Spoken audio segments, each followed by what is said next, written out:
No matter where you live, New York or New Delhi, rich country or poor, every society struggles with the same big economic puzzle: what to produce, how to produce, and for whom to produce. Why do these questions keep coming up? Because while our wants are endless, our resources are limited. Let's today dive into the three central problems of an economy and understand each one in detail. The first problem is what to produce and how much. This decision is not very simple. If a country decides to produce more of consumer goods and less of capital goods, it will mean that present generation enjoys good quality of life at the cost of future generations. There is an opportunity cost involved. Should India invest more in food production or high speed trains?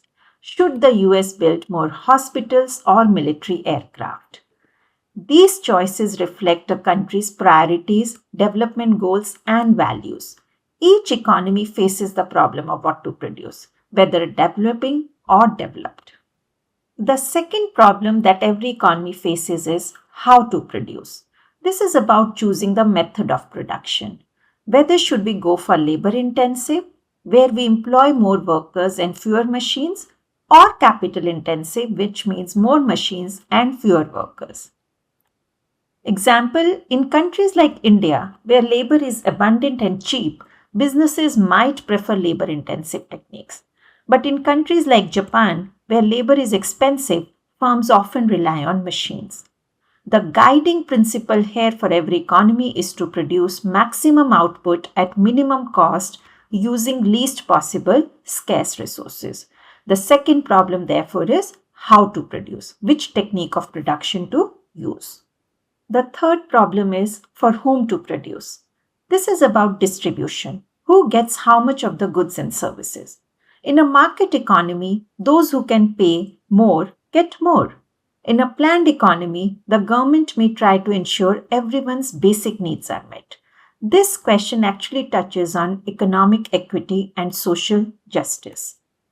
This problem has two aspects. Personal distribution, which shows how income is divided among individuals. Someone may earn 2 lakhs a month and another person only 8,000 rupees.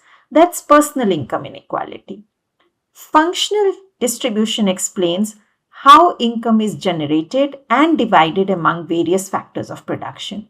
For example, suppose a farmer produces 100 tons of wheat and sells it in the market. The total income earned from this sale needs to be distributed among various contributors. A portion might go to laborer who helped him with sowing, harvesting, and transporting the wheat.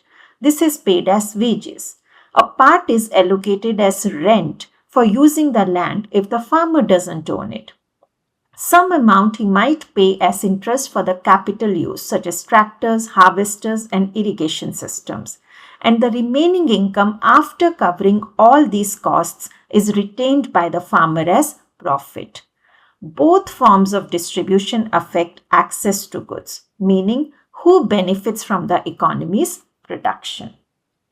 So these were the three central economic problems. Let's recap them quickly. What to produce, how to produce, for whom to produce. And under the last one, remember personal distribution and functional distribution. Personal distribution means who gets how much income, and functional distribution is where we study how income is generated and divided amongst different factors of production.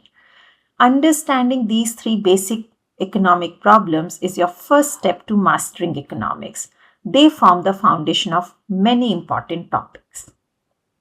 I hope that you found this video helpful. Like, subscribe, and hit the bell icon for more exam ready explanations. See you soon.